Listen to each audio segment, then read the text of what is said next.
அடுத்த நாள் காலையிலே மறுபடியும் வழக்கம் போல் இறைவனுக்கு திருமஞ்சனம், திரு அமுது முதலானவை கொண்டு வர வேண்டுமே என்பதற்காக மலையிலே இறங்கி ஓடி வந்து தனக்கு தெரிந்த அளவிலே வேட்டையாடி வழக்கம் போலே பொன்முகலி ஆற்றினுடைய நீரை எடுத்துக் கொண்டு வருகிறார். அந்த கோயிலுக்கு தினந்தோறும் பூஜை செய்கின்ற சிவகோசரியார் திருக்கோயிலுக்கு வந்து பார்த்து இறைச்சிகள் எல்லாம் அங்கே இறைந்து கிடப்பதைக் கண்டு தான் என்ன பெரிய தவறு செய்தோம், அல்லது தன்னுடைய பரம்பரையில என்ன பெரிய தவறு செய்தார்கள், இவ்வாறு கிடக்கிறதே நான் என்ன செய்வேன் என்று சொல்ல முடியாத அளவிற்கு அவர் அப்படியே புலம்பி, இறைவா என்னுடைய பரம்பரையில் யாரேனும் ஏதேனும் குற்றம் செய்தார்களா, நான் என்ன செய்வேன் இவ்வாறு கிடக்கிறது என்று அவற்றையெல்லாம் நீக்கி தூய்மைப்படுத்தி வழக்கம் போலே திருமஞ்சனம் செய்து மலர்களை தூவிவிட்டு அவர் சென்றார். இப்போது இரண்டாவது நாள் மறுபடியும் போய் இறைச்சி முதலானவற்றை எடுத்துக்கொண்டு வரக்கூடிய தின்னனார் முன்னர் சிவகோசரியார் சுத்தம் செய்துவிட்டு போய்விட்டதால் இறைவன் தான் வைத்ததை உண்டு விட்டார் என்று கருதி மகிழ்ந்து, பார்த்தாயா, நான் இருந்தால் நீ உண்ண மாட்டாய், தினமும் உனக்கு கொண்டு வந்து நான் அமுது படைத்துவிட்டு வாசலிலேயே நான் காவலாக நிற்பேன் என்று சொல்லிவிட்டு வழக்கம் போலே அன்றைய தினமும் படைத்து விட்டு போய் நிற்கிறார். மறுபடியும் வந்து பார்க்கிற சிவகோசரியார் மீண்டும் இவ்வாறு இறைச்சி கிடக்கிறதே என்ன செய்வேன் என்று சொல்ல முடியாத துன்பப்படுகின்றார். சிவகோசரியார் உள்ளத்தில் ஏற்பட்டிருக்கின்ற வருத்தம் மிக நியாயமானது. முப்போதும் திருமேனி திண்டக்கூடிய சிவகோசரியாருடைய பெருமைகள் சொல்ல முடியாத பெருமை. ஒரு நாள், 2 நாள், 3 நாள், 4 நாள், 5 நாள் ஆயிற்று. சிவகோசரியாருக்கு இனி தான் உயிர் தரித்துக் கொண்டிருக்க கூடாது என்கிற எண்ணம் வந்து விட்டது. அப்போது அவருடைய கனவிலே வந்து சொல்லுகின்றார் இறைவன், சிவகோசரியாரே, நீர் ஒன்றும் வருத்தப்படாது, தினந்தோறும் நீர் வந்து என்னை போஷித்து விட்டு போவதிலே எந்த குற்றமும் இல்லை. பிறகு இவ்வாறு இறைச்சி எல்லாம் இறந்து கிடைக்கிறது, இதெல்லாம் யார் செய்வது என்று எண்ணுகிறாயா? அவனை பற்றி நான் என்ன சொல்ல? நீ நாளைய தினம் வந்து எனக்கு புறத்திலே எனக்கு பின்னாலே நீ ஒளிந்து கொள். ஒரு பக்தன் எந்த அளவுக்கு என்னை பூசிக்கின்றான் என்று பார். அவனை பற்றி நான் உனக்கு என்ன சொல்வது என்றே தெரியவில்லை. அவனுடைய உடம்பு பூராவும் என் பக்கம் வைத்திருக்கிற பக்தி, அவன் உடம்பு பூராவும் என் மேலே வைத்திருக்கிற பக்தி. அவனுக்கு அறிவு என்ற ஒன்று இருக்கும் என்றால் என்னை அறிய வேண்டும் என்கின்ற அறிவு, அதை தவிர வேறு எந்த அறிவும் இல்லை. அவன் செய்கின்ற எல்லா செயல்களும் எனக்கு இனிப்பானவை. சிவகோசரியாரே, அவனுடைய வடிவெல்லாம் நம்பக்கல் அன்பென்றும், அவனுடைய அறிவெல்லாம் நமையறியும் அறிவு என்றும், அவனுடைய செயல் எல்லாம் நமக்கு இனியவாம் என்றும், அவனுடைய நிலை இவ்வாறு நீ அறி, அவன் எப்படி இருக்கிறான் என்பதை நீயே வந்து அறிந்து கொள் என்று அருள் செய்தார். அருள் செய்துவிட்டு சொன்னார், சிவகோசரியாரே, தினமும் நீ வந்து பூசை செய்து என்னுடைய திருத்தலையிலே மலர்களை போட்டுவிட்டு போகிறாயா? அவன் வருகிறானா? அவன் வந்து கையிலே மலர்களையும் இறைச்சியையும் வில்லையும் அம்பையும் இவற்றையெல்லாம் எடுத்துக்கொண்டு வருகிறானா? அவன் வருகிற தோற்றத்திலே ஒரு கையிலே இறைச்சி வைத்திருக்கிறான், ஒரு கையிலே வில்லம்பு வைத்திருக்கிறான், வாயிலே பொன்முகலி ஆற்றின் புனித நீர் இருக்கிறது. 4 மலர்களை எங்கே வைத்துக் கொள்வான்? தன்னுடைய தலையிலே வைத்துக் கொண்டு வருகிறான். இப்பொழுது நீர் என்னுடைய தலையிலே மலர்களை தூவி விட்டு போன பிறகு அவன் கொண்டு வந்த மலர்களை என்னுடைய தலையிலே சொரிய வேண்டும் அல்லவா? அதற்கு என்ன செய்கிறான்?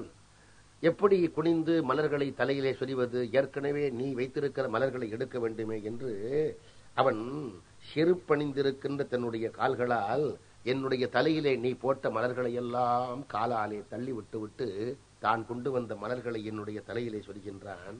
சிவகோசரியாரே, அவன் செருப்பணிந்திருக்கின்ற கால் என்னுடைய தலையிலே படுகின்ற போது முருகனுடைய திருவடி என்னுடைய தலையிலே படுவது போலே இருக்கிறது.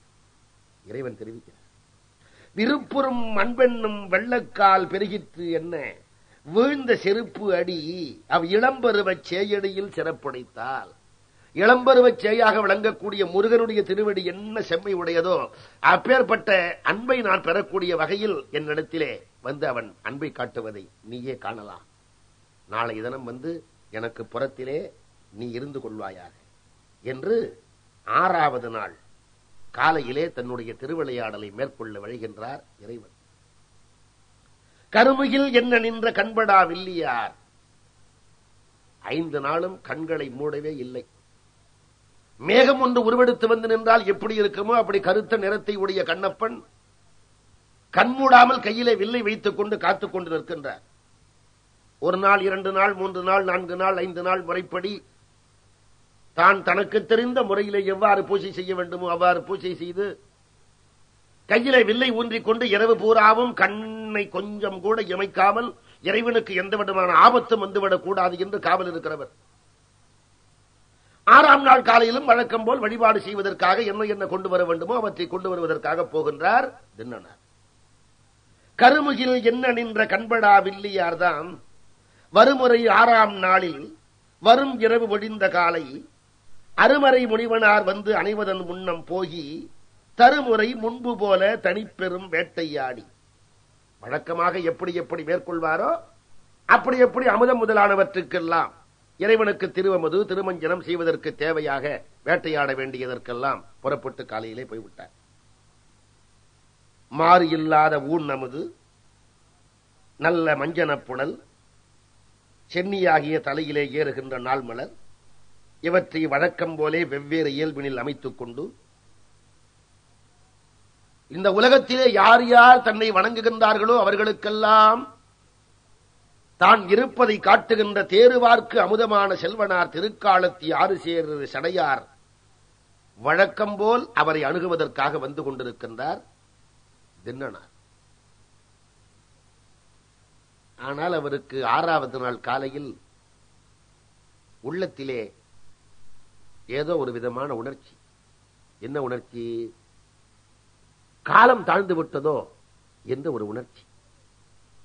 அவரே எண்ணி பார்க்கிறார், என்ன இன்றைய தினம் நான் காலம் தாழ்த்தி விட்டேனோ, எனக்கு ஒன்றுமே விளங்கவில்லையே